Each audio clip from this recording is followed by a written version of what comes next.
Hello guys, good afternoon. Andito tayo ngayon sa Northwell State, Barangay San Roque, Naik, Cavite. Ito ang kanyang model unit. So kapag tinurnover po yung bahay nyo, ganito ang magiging itsura niya. Naka semi-complete turnover na po siya, may pre-painted na po siya, pero pwede nyo po papalitan yan kung anong kulay na gusto nyo. Ang kinagandahan po niyan, yung kanyang second floor is meron po siyang beam, so makikita nyo buhos po talaga siya. May kanya-kanya kang poste, may lababo na po siya, then ang CR niya, tiles na lang ang kulang. Ayan.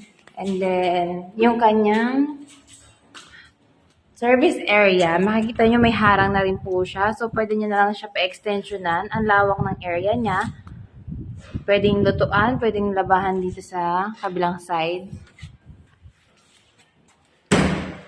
Agatin naman natin sa taas.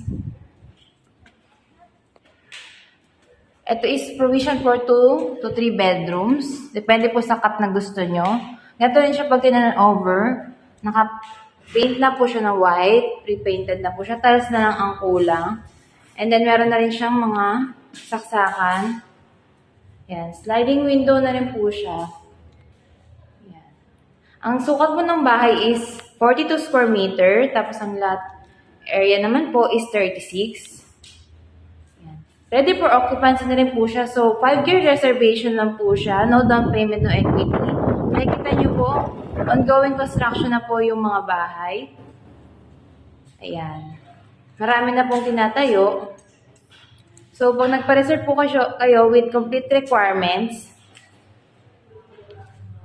ipapasa na po natin agad yan sa developer and then mabibigyan na po kayo ng unit. So, ano pang hinihintay nyo po? Reserve na po kayo. Napakaganda, along the highway lang, walking distance lang. Ayan, yan ang guard house niya.